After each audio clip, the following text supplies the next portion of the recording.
2 अक्टूबर 1904 को लाल बहादुर शास्त्री का जन्म हुआ और 11 जनवरी 1966 को लाल बहादुर शास्त्री की मौत हुई थी। ताशकंद में उस रात को क्या हुआ था, ये आज भी हिंदुस्तान में चर्चा का विषय बना रहता है। सरकारें आईं और गईं, पर किसी ने इस मौत से पर्दा नहीं उठाया। हमेशा विपक्ष के लोग ही मांग करते हैं कि रहस्य खोला जाए।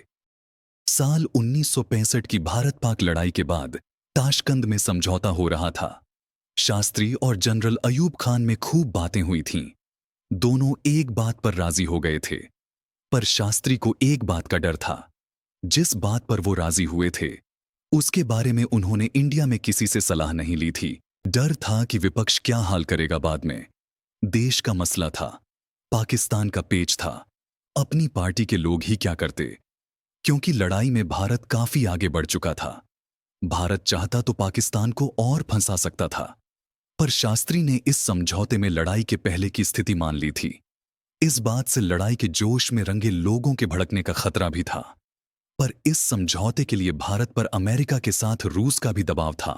उस रात वहां एक पत्रकार भी था, इंडिया के वरिष्ठ पत्रकार कुलदीप नैयर। अपनी किताब में लिखते हैं कि उस रात उनको सपना आ रहा था कि शास्त्री मर रहे हैं। तभी उनके दरवाजे पर नॉक हुई। एक लेडी ने बताया कि आपके प्रधानमंत्री मर रहे हैं। कुलदीप भागे, देखा कि बरामदे में सोवियत प्रीमियर एलेक्सी कोसिजिन खड़े थे। हाथ से इशारा किए कि शास्त्री मर गए। प्रधानमंत्री लाल बहादुर शास्त्री की रहस्यमयी मौत को 56 वर्ष गुजर जाने के बावजूद अभी तक किसी भी सरकार ने कोई जांच नहीं करवाई है। हालांकि देश के राजनीतिक गलियारों में यह चर्चा तभी से गर्म चली आ रही है कि शास्त्री जी की ताशकंद में हुई मौत स्वाभाविक नहीं थी, बल्कि विदेशी गुप्तचर एजेंसियों ने उनकी निर्ममतापूर्वक हत्या करवाई थी। हाल ही में इस चर्चा में एक नए आयाम की वृद्धि हुई है। एक अमेरिकी पत्रकार ग्रेगरी डगलस ने अपनी पुस्तक कन्वर्सेशन विद द क्रो में अमेरिकी गुप्तचर एजेंसी CIA के एक वरिष्ठ अधिकारी रॉबर्ट क्राउली से हुई बातचीत के आधार पर यह दावा किया है कि उस समय भारत परमाणु बम बनाने का प्रयास कर रहा था। इसलिए इस कार्यक्रम को रोकने के लिए CIA ने लाल बहादुर शास्त्री की हत्या करवाई थी। डगलस का दावा है कि रॉबर्ट क्राउली CIA की गुप्त और विध्वंसक कार्यवाहियों वाले विभाग के उप प्रमुख थे, इसलिए उनके दावे को नजरअंदाज नहीं किया जा सकता। इस अमेरिकी पत्रकार ने यह भी दावा किया है कि विभिन्न विषयों पर उनकी रॉबर्ट क्राउली से लंबी टेलीफोन वार्ता हुई थी, जिसे उन्होंने रॉबर्ट को बताए बिना रिकॉर्ड किया था। इस पुस्तक में इसी वार्ता को उन्होंने लिपिबद्ध किया है। हालांकि यह कहना कठिन है कि इस अमेरिकी पत्रकार के दावे में कितना दम है, मगर इसे सिरे से नजरअंदाज करना भी राष्ट्रहित में नहीं कहा जा सकता। इससे पूर्व भी राजनीतिक गलियारों में वर्षों यह चर्चा गर्म रही कि ताशकंद में शास्त्री जी की हत्या के पीछे रूस की बदनाम गुप्तचर एजेंसी KGB का हाथ था। लाल बहादुर शास्त्री के परिवार द्वारा बार बार अनुरोध किए जाने के बावजूद कांग्रेस सरकार ने लाल बहादुर शास्त्री की मौत के रहस्य का पर्दाफाश करने के लिए कभी कोई कदम नहीं उठाया। हालांकि गैर सरकारी तौर पर इसकी यह सफाई दी गई थी कि इस मामले की जांच करवाने से मित्र देशों के साथ भारत के संबंध खराब हो सकते हैं। सबसे विचित्र बात यह है कि अमेरिकी पत्रकार की पुस्तक बाजार में उपलब्ध है और इसके संबंध में सोशल मीडिया पर सवाल भी उठाए गए हैं। मगर अजीब बात है कि किसी भी राजनीतिक पार्टी के नेता ने इस मामले के बारे में चर्चा तक करने की जरूरत नहीं समझी। इस संदर्भ में यह बताना भी उल्लेखनीय है कि जनवरी 1966 में हुई ताशकंद वार्ता के समय भारतीय पत्रकारों को इस बैठक को कवर करने के लिए आए पाकिस्तानी पत्रकारों ने यह संकेत जरूर दिया था कि रूस द्वारा भारत पर इस बात के लिए दबाव डाला जा रहा है कि वह पाकिस्तान के उन क्षेत्रों को वापस लौटा दे जिस पर 1965 के युद्ध में भारत के वीर फौजियों ने अपना खून बहाकर कब्जा किया था। कहा जाता है कि रूस का यह प्रयास था कि वे किसी भी तरह से पाकिस्तान को अमेरिका के खेमे से दूर करके अपने साथ शामिल करें। इसलिए रूसी नेताओं ने पाकिस्तान को उपकृत करने के लिए भारत से उसके क्षेत्रों को वापस करने के लिए निरंतर दबाव डाला था।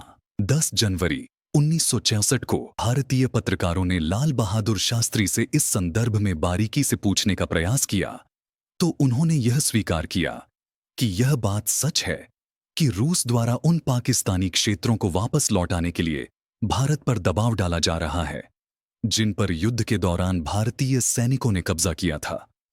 उन्होंने इस बात का भी संकेत दिया था कि वे इन क्षेत्रों को पाकिस्तान को लौटाने के पक्ष में नहीं हैं, क्योंकि इससे भारतीय जनता और सेना का मनोबल गिरेगा। इसी दौरान उन्होंने इस बात का भी संकेत दिया था कि उन्होंने जब अपने परिवार से दिल्ली में इस संदर्भ में बातचीत की थी, तो उनकी पत्नी और पुत्री ने उन्हें 2 टूक शब्दों में यह जानकारी दे दी थी कि इसकी देश में बड़ी जबरदस्त प्रतिक्रिया सरकार और शास्त्री जी के खिलाफ होगी, जिसको संभाल पाना बेहद मुश्किल होगा। इस वार्ता के 5 घंटे बाद ही प्रधानमंत्री के सूचना अधिकारी कुलदीप नैयर ने यह दुखद सूचना दी कि शास्त्री जी का निधन हो गया है।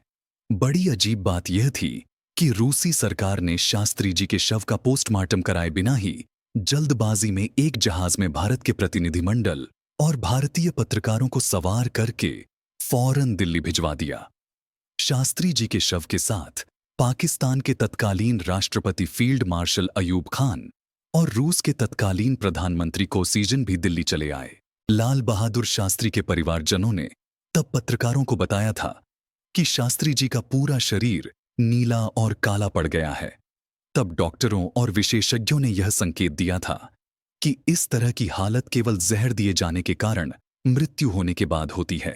स्वर्गीय लाल बहादुर शास्त्री के बड़े पुत्र हरिकृष्ण और शास्त्री जी की पत्नी ललिता शास्त्री ने तब पत्रकारों को यह भी जानकारी दी थी कि उन्होंने इंदिरा गांधी और सरकार के अन्य मंत्रियों से यह अनुरोध किया था कि शास्त्री जी के शव का पोस्टमार्टम करवाया जाए, मगर उनके इस अनुरोध की ओर किसी ने ध्यान नहीं दिया और जल्दबाजी में शास्त्री जी का अंतिम संस्कार कर दिया गया। शास्त्री जी की मौत स्वाभाविक नहीं थी।